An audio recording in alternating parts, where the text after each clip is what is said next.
এক রাজ্যে একজন স্বৈরাচারী রাজা ছিল। রাজার 10টি হিংস্র কুকুর ছিল। রাজা সব সময় নিজেকে সব ক্ষেত্রে সঠিক মনে করতেন, আর তাই কখনো কোনো বিষয়ে কেউ যদি তার সাথে দ্বিমত পোষণ করেছে তো রাজা খুব রেগে যেতেন এবং সেই ব্যক্তিকে তার হিংস্র কুকুরগুলোর মাঝে ছেড়ে দিতেন। এমনকি রাজার কোনো প্রজাও যদি কোনো ভুল করতেন তাহলেও কুকুরগুলো তাদের ছাড়তো না। একদিন এক বিশ্বস্ত প্রজা এবং এমন এক মতামত দেয় যা রাজার একদম পছন্দ হয়নি। অসন্তুষ্ট রাজা সেই প্রজাকে হিংস্র কুকুরগুলোর মাঝে ছেড়ে দেওয়ার কঠিন নির্দেশ দেন। এই শুনে সেই প্রজা কাঁদতে কাঁদতে বলে, মহারাজ, আমি গত 10 বছর ধরে আপনার সেবায় নিজেকে নিয়োজিত করেছিলাম, আর আজ একটা ছোট্ট ভুলের জন্য আপনি আমার সাথে এমন করবেন মহারাজ। রাজা জানালেন তার শাস্তি তাকে পেতেই হবে। অতঃপর আর কোনো উপায় না দেখে সেই প্রজা রাজার কাছে আকুতি মিনতি করে 10 দিন সময় চান। রাজা সেদিন ব্যস্ত ছিলেন, তাই সাথে সাথে সেই প্রস্তাবে রাজি হলেন। বললেন, ঠিক আছে, তবে 10 দিন পরে তোমার সাজা কার্যকর হবে।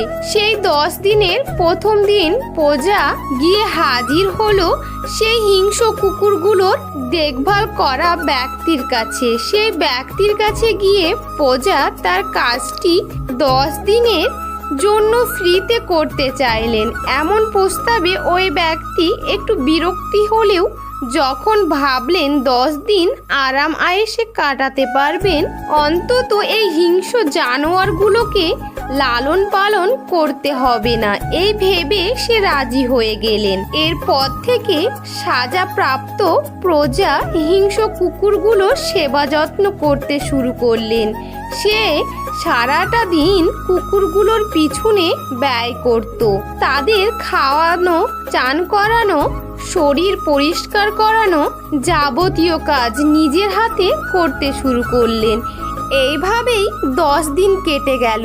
এই 10 দিনে সাজাপ্রাপ্ত সেই প্রজা রাতের বেলায়ও অন্তত 2-3 ঘন্টাও ঠিক করে ঘুমাতেন না। তিনি সারাদিন এদের সেবা যত্ন বিভোর থাকতেন। কখনো কখনো তাদেরকে আদর করে হাত বুলিয়ে দিতেন মাথায়। আর কুকুরগুলো তাদের জীবনে এই 10 দিনের মতো সেবা কখনো পায়নি। সেই প্রজার সময় ফুরিয়ে এলে তাকে হাজির করা হলো রাজার সামনে। রাজা তৎক্ষণাৎ তার হিংস্র কুকুরগুলোকে নির্দেশ দিলেন তারা যেন তাকে কামড়ানো শুরু করে।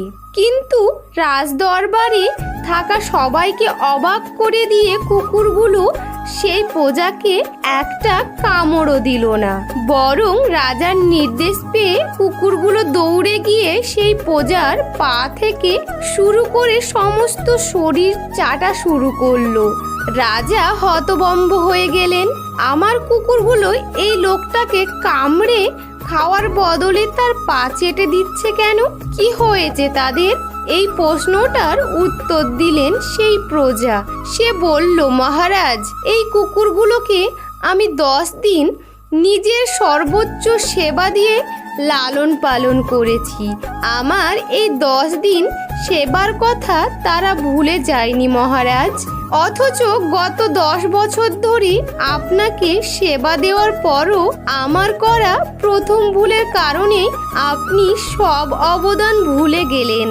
এই কথা শুনে রাজা নিজের ভুল উপলব্ধি করতে পারলেন এবং এরপর সেই প্রজাকে মুক্ত করে দিয়ে তাকে রাজদরবারের গুরুত্বপূর্ণ পদে বহাল করা হলো। আজ আমরা আপনাদের এমন 3টি বড় ভুলের কথা বলতে যাচ্ছি যার কারণে আপনার কাছে কখনো টাকা পয়সা স্থির হয় না, মা লক্ষ্মী কখনো আপনার উপর খুশি থাকেন না। আজ আমরা আপনাকে এমন 3টি বিষয় নিয়ে বলবো, আপনি যদি আপনার জীবনে সেগুলো মেনে চলেন তাহলে আপনাকে কখনো অর্থের সমস্যায় পড়তে হবে না। চারদিক থেকে টাকা আসবে, এমন আপনি যে টাকা সঞ্চয় করবেন সেই টাকা শুভ কাজে ব্যয় হবে। প্রথম বিষয়, আমরা প্রায়শই কারো না কারো কাছ থেকে টাকা নিয়ে থাকি। এখন একটা কথা বুঝুন, লোন নিন, ডকুমেন্টে সাইন করুন, গাড়ি বাড়ি নিন বা যে কোনো কিছু নিন, সবচেয়ে বড় ভুল হলো আপনি মঙ্গলবার দিনটি বেছে নেন। ওই দিনটাতে কিছু নেবেন না, ঋণ নেবেন না, কোনো ডকুমেন্ট সাইন করবেন না। একদিন আগে পিছে করে এমনভাবে ম্যানেজ করুন যেন মঙ্গলবার কোনো ডকুমেন্ট সাইন করা বা ঋণ নেওয়া আপনার জীবনে কোনো ধরনের সমস্যা না নিয়ে আসে। অর্থাৎ যদি আপনাকে কারো কাছ থেকে টাকা নিতে হয় তবে মঙ্গলবার নেবেন না, অন্যথায় সারা জীবন আপনি ঋণগ্রস্ত থেকে যাবেন। একটা ঋণ পরিশোধ করতে না করতেই আপনাকে আবারও ঋণ নিতে হবে। কিছু না কিছু কারণে আপনাকে সারা জীবন অর্থ সমস্যায় পড়তে থাকতে হবে। তাই ভুল করেও মঙ্গলবার লোন বা ধার নেবেন না, এটা প্রথম নিয়ম। আর একটা জরুরি কথা হলো, অনেকের ঋণ ধার থাকে। এমন পরিস্থিতিতে ঋণ কিভাবে শোধ করবেন? আপনি যদি কারো কাছ থেকে টাকা ধার নিয়ে থাকেন বা কোনো ঋণ নিয়ে থাকেন তাহলে সেই টাকা আপনি মঙ্গলবার থেকে ফেরত দেওয়া শুরু করুন। আপনার কাছে কম টাকা থাকুক না কেন, সে 100, 200, 500 বা 5000, 10,000 মঙ্গলবার থেকে ফেরত দিন। মাসে একবার হোক বা 2 মাসে একবার, মনে রাখবেন মঙ্গলবার থেকে ফেরত দেওয়া ঋণ খুব সহজেই শোধ হয়ে যায়। আর যদি মনে করেন কোনো দিন আপনাকে ঋণ নিতে হবে, এই পরিস্থিতিতে 2 দিনকে সবচেয়ে ভালো মনে করা হয়, আর সেটা হলো বুধবার আর শুক্রবার। এই দিনে আপনি ঋণ নিতে পারেন। আর একটা জরুরি কথা বলে রাখি, আমরা শুক্রবার অন্যকে টাকা দিয়ে থাকি, কিন্তু শুক্রবার ভুল করে কাউকে টাকা দেবেন না। অনেক সময় কি হয়, কেউ টাকা চাইলো আর আমরা পকেটে যা আছে বের করে তাকে দিয়ে দিই। এছাড়াও কখনো কখনো আমাদের কাউকে টাকা দিতে হয়, এমন পরিস্থিতিতে শুক্রবার দিনটি এড়িয়ে যেতে হবে। শুক্রবার দিনটি আপনি টাকা নিতে পারেন কিন্তু কাউকে টাকা দেবেন না। টাকা নেওয়ার জন্য শুক্রবার দিনটা দুর্দান্ত। শুক্রবার ঋণ নিন বা কোনো ডকুমেন্ট সাইন করুন, আপনার জন্য সবচেয়ে ভালো হবে। দ্বিতীয় বিষয়, এখন বাইরে আছি, আপনি সন্ধ্যাবেলায় আসুন টাকা নিতে, বা যে কারণ হোক এখন নয়, আপনি সন্ধ্যায় চলে আসুন, কথা বলবো। ভুল করেও রাতে কাউকে টাকা দেবেন না।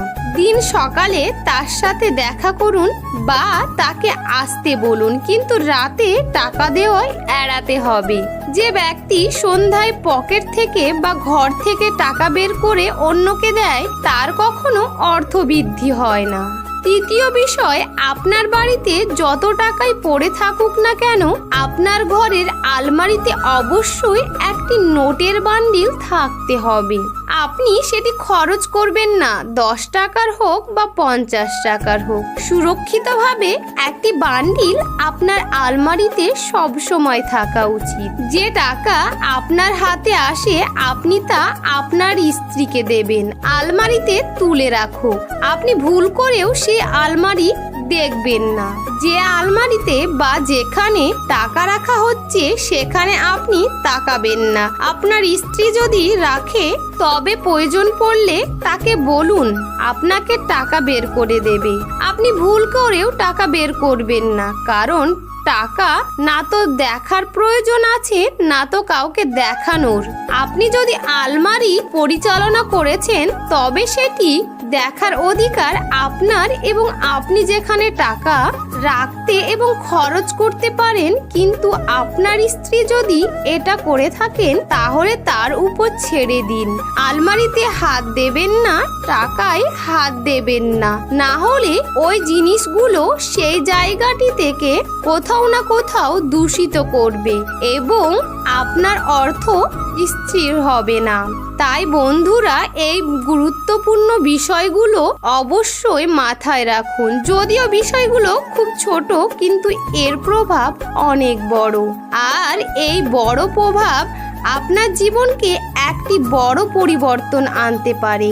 যে মানুষটি সারা জীবন পাশে থাকবে বলে কথা দেয়, সেই মানুষটাই সবার আগে বদলে যায়।